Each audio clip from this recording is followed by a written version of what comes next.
Today is the second part of our 200th episode look back on some of our favourite moments as we've been renovating the manor. And today we're heading upstairs and I'm going to share some of our favourite moments as we've renovated all the rooms on the first floor. We're also going to be sitting down. I'm going to be sitting down with Stephen and we're going to be answering some of your questions. We had so many questions come in last week, so thank you so much.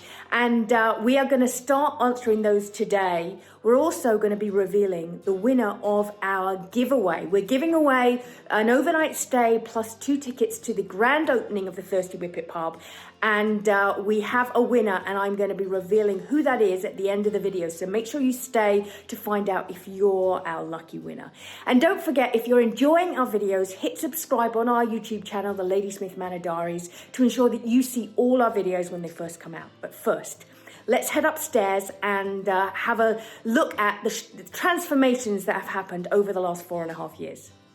One of the first rooms we worked on upstairs was our Parisian suite, and it seemed such a long time ago that it was a boring room with painted floors, and it seemed to get so much worse before it got better. As we stripped back the trim paint, we repainted the walls, we added tile, we took down walls, our dressing room was unrecognizable. We even took out floors and replaced them, ready for the ensuite. This is a nice view. And it's very, very comfortable. Oh, it's covered in dust, but it's very comfortable. I can see myself enjoying a nice hot bath with some candles, glass of wine. You just need to get this clean and fill it with water. It's good. It's a good spot. In fact, I could just stay here. You carry on working and I'll stay here for the rest of the day. One of my favourite upcycling projects in this suite has to be this tub. It went from looking so ugly to being so beautiful. We said goodbye to the painted floors and hello to some beautiful wallpaper. We even chose a tile that Stephen is still cursing me about, as it was such a pain to put down. And I found this beautiful old dresser that I painted for the vanity. But one of my most surprising upcycling projects was this 4-poster bed frame that we picked up that really didn't look like it was in great shape, but turned out to be a real gem. And just look at the room now. It's full of rich colors, it's warm, luxurious, cozy, and the perfect place to relax. And this tub is just perfect in the window. It has such a special place, and with the sunsets that you see across the back of the manor, it is just the perfect place for rest and relaxation.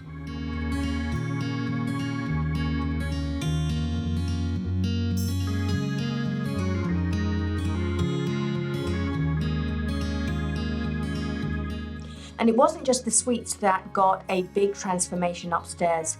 This area at the top of the stairs, we have transformed into our library and it looks so different. We added bookcases to give it that real vintage library feel. Refinished the floors and they just came up beautifully with the stain that we chose. Replacing the newel post at the top of the stairs was also a really fun project. We took out the old one, which just didn't seem grand enough. We then repurposed and restored the original handrail and added a new newel post that just fits perfectly. I also decided that I would paint the ceiling with clouds, and my first attempt at ceiling painting went very, very well. And with the new chandeliers we added, it gives the library a really beautiful look. And the end result is stunning. It's got to be one of my favorite spaces in the manor. The old handrail and railing here looks fantastic with the newel posts that we added. The ceiling just gives it that really unique character, and it's just got that warm and cozy place. You just want to sit down and enjoy a great book. One of our other favourite transformations upstairs has to be the Sandpiper Suite. It went from being a very plain room, but that all changed when we added this gorgeous blue paint, this fabulous wallpaper, and of course the star of the show, our copper tub. So before we take it upstairs, I thought that I should at least try it out, right? So I've taken my shoes off and I'm gonna give it a go. I can only just get in, but oh my goodness, it is so big. I feel so tiny. I feel like I've just disappeared into this tub, but you can imagine with the water as well, oh my goodness, it's gonna be absolutely fabulous. And the room looks very different now, with the copper tub being the absolute star of this room.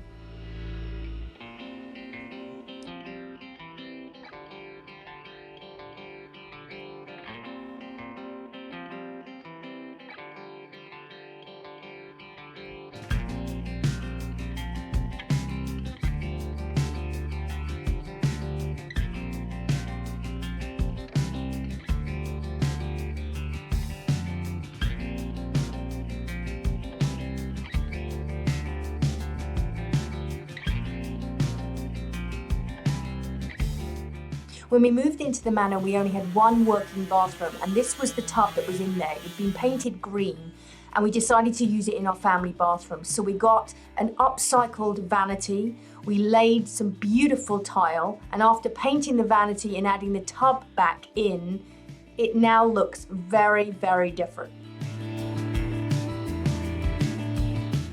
It also has one of my favorite wallpapers on the wall. So a huge thank you to everyone who sent in a question from last week. We asked everyone to send in questions that to be entered into our prize draw, and we are going to announce a winner because we have a winner. But we had so many questions. I think we had over 50 questions, and we've got them all here. We're not going to have time to answer all of them today. Hendrix is obviously wanting to get involved. But we will answer them all. So over the next coming weeks, we're going to answer all the questions. But today, we're going to sit and we are going to go through some of these questions and answer them for you.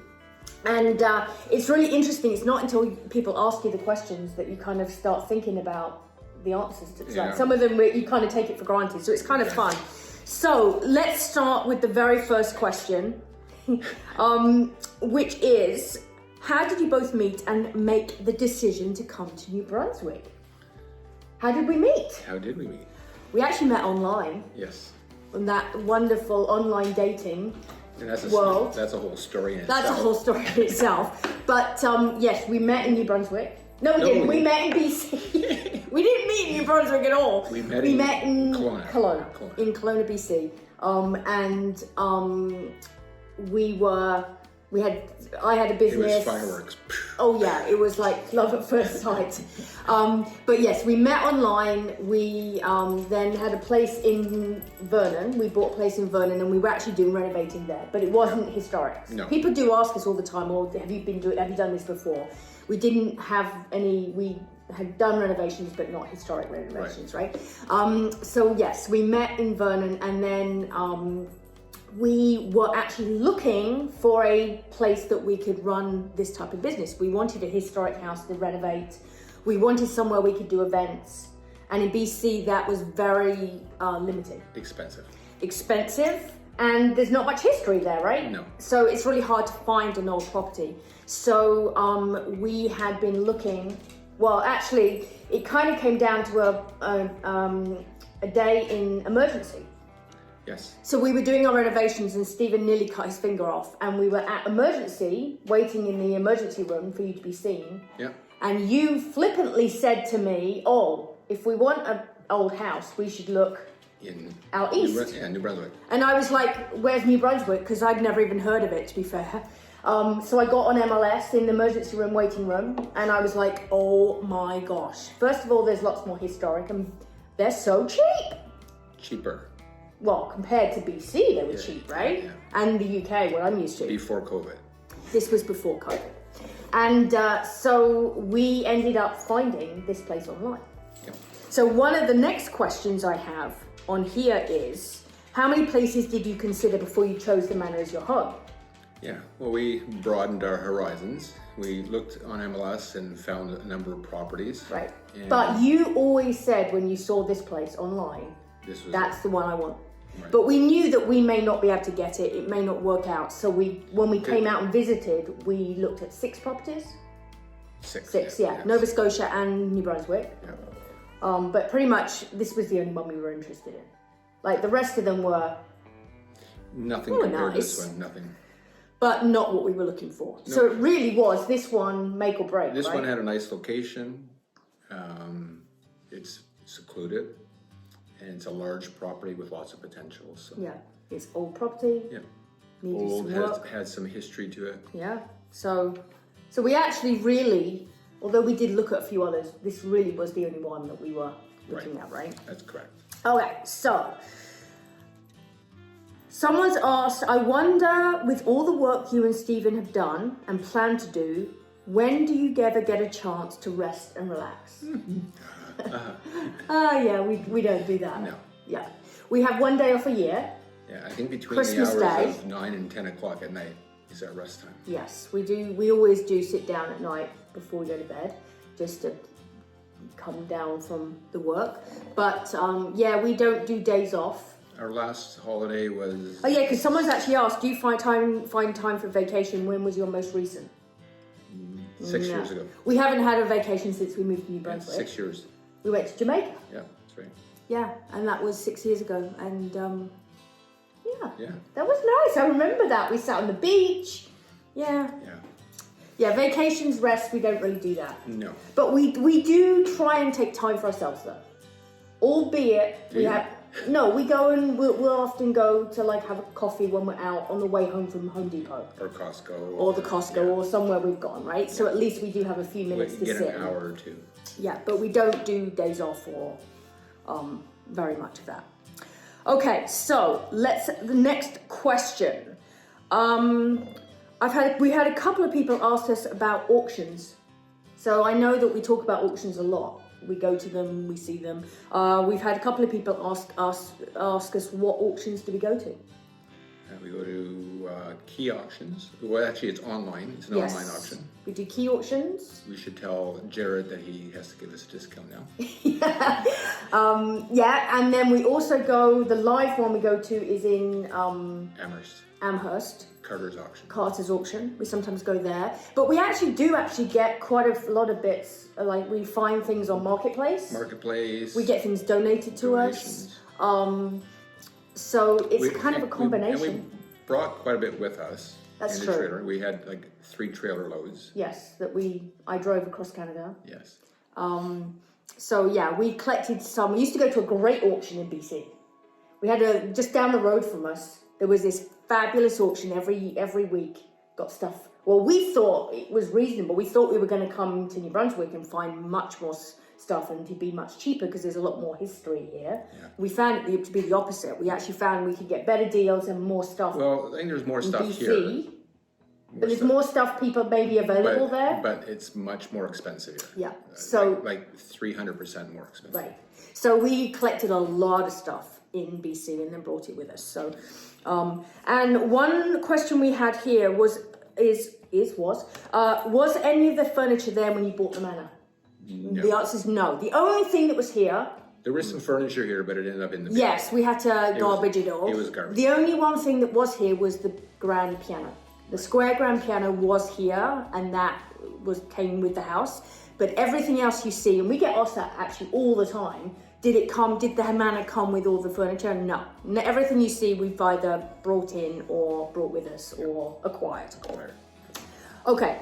How do you choose your color palette and what inspires you? Now, I have a little trick. I can tell you how. I pick a color And you then say no. and then we find a different color. Exactly. No, actually, the colors we choose, we usually agree on. That's correct. Yeah. So we're not normally, but it is usually me that comes up with the idea. And this is how I find my colors. So this is a Farrow and Ball. Farrow and Ball is a paint company in England, which I just love.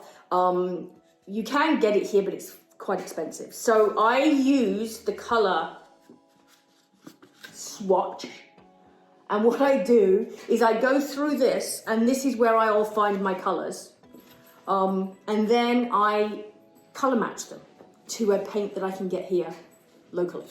So all of our colors in the house have come from this paint swatch, and I just love their colors. I don't know, I think they feel very kind of historic, and they've got they kind of specialize in heritage type colors, right? So yes, that's how I find them. So I use this, and I'll go around the house, and often I have kind of an idea of how I want the room to feel. And I think that that's the big thing about color, is it's not necessarily just about what color you put on the wall, it's about how the room makes you feel. So if you want it to feel very warm, you're going to go with more of the warm colors.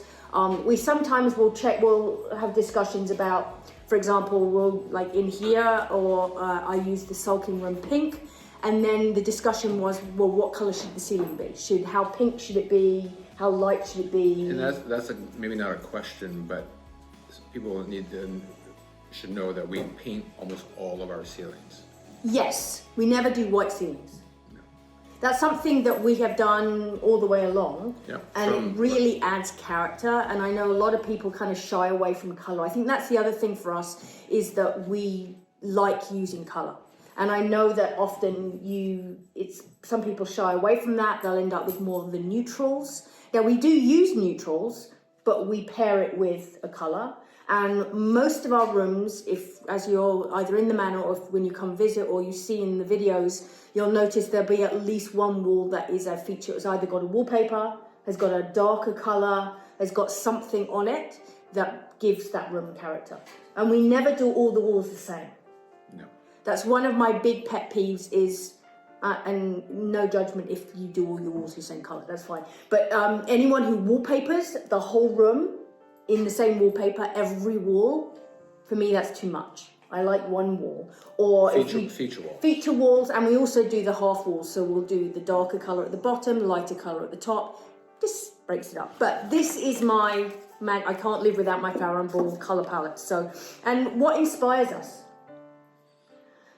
Well, for me, my answer to that is pretty much everything. Like, whether it's something I see when I go for a walk, to something I see on the television, to when I'm shopping and I see patterns, artists, colors.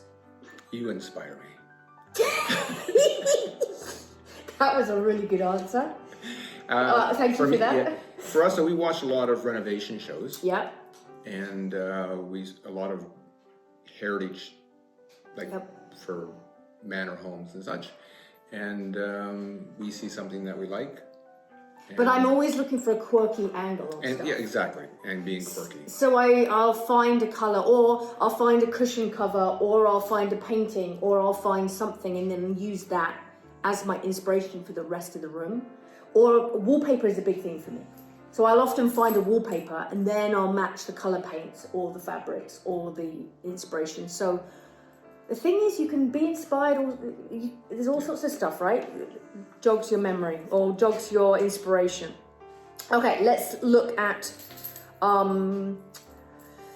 what else we got? Oh, this is a good one. Who does all the dusting and cleaning? I do. That is not true. Your mother. My mum, when she's here, she does a lot of cleaning, bless her. Yeah. My dad is very good at vacuuming. Yeah. Yeah, it's really kind of a joint effort. We don't really have we don't have a cleaner, let's put it that way. Although I really would love to get a cleaner. Yeah. Now you're going to get applications. Yeah, now we're getting applications. Because especially with the renovations, everything gets dusty. It's a constant battle you clean. To clean and keep it clean. And then next week, it's dusty again. Yeah. So, yeah, we don't have... People ask us about the chandeliers as well.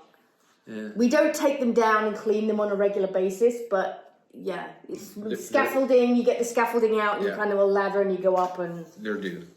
Yeah, they are due. They are due. This one we get asked a lot, not just through these questions, but we get asked a lot. Are they ghosts? No. No. There is absolutely nothing that feels weird here. In fact, I used to get more freaked out in BC at my new house than I do here, and I've been here a lot at different times on my own. It's got a really warm, friendly, welcoming feel to this house. It has good energy. Really good energy. Yeah. So no, we don't have any ghost stories. Down the basement, in the attic, it doesn't make any difference. I don't even turn the light on down the basement half the time. No, I know. It doesn't. It's very interesting how good energy and feel it has, right? One person asked, I'm interested to know why the fire marshal said it's cost prohibitive to renovate the attic. Little bit of a sensitive subject, but I will tell you the Coles notes of why. Basically, under the building code with fire marshals, if you have a 3-story building, it changes the building code regulations for fire. And if we were to use the attic, according to the fire marshal, that would make us a 3-story building, which would either we would need to be sprinklered, which is extraordinarily expensive. Well over 100,000. Well over. Or we would actually have to redo all our ceilings. There's a whole all the second floor ceilings would have to be redone. Be redone so, I mean, upstairs. All the cold molding. Yeah, we estimate it's about $100,000 of renovation work we'd have to do to use it. Either way. So that is why at the moment, I mean, who knows down the road, but if we decide to change that and invest into it. But as now, we're not going to be using it. But that is basically the building code rules. And that's what we have to regulate ourselves by, and we go by, and that's so we don't use it. And I will withhold my opinion on that. Yes, we may not agree with it, but we are following the rules and doing it, what we've been told to do. Someone asked, for each 20 minutes of video, how much time do I usually invest in editing? They said, my editing is very good, so thank you very much. We do all our video editing, production, all that. I do that myself. We don't have a company. We have had people ask us that. Oh, who does all your editing? But the amazing part of that is, and it's giving you due credit, is you do most of your stuff on one take. Yeah, that is true. When I'm involved, sometimes it's 3 or 4 takes. Yeah, because you have to practice and warm up and then get going. But I slurp my coffee. Yeah, and you slurp your coffee and But you do one take. Right, and when so the editing isn't. Yeah, so the editing is probably for each video that we do each week, each Thursday. I probably spend about 4 to 5 hours. Like on a Thursday, half my day. That's video and editing. Yeah, that will be recording the bits that need to be recorded. Because what I do is we record all through the week. As we do jobs and do work, we record bits and then we take it all and put it all together. So on the Thursday, it's about half a day for me, roughly. Depends on, I'm quite quick at my editing, but it depends on how much I'm putting in, like how many cuts I've got to do and stuff like that. Yeah, and when you were working, because you quit your job 6 months ago. About that. Before Stephen was home all the time, all the recording was myself. So people would say to me, who does your recording? And I'm like, just me. I use a tripod, I use a gimbal. Now it's easier with Stephen here because he at least can help. And he can be the sidekick personality on the video, which is fantastic. Okay, one more question for today. And then we're going to announce the winner. And then we're going to come back to our questions next week and we'll do some more. Okay, so what about... Is there any part of the renovation that you regret?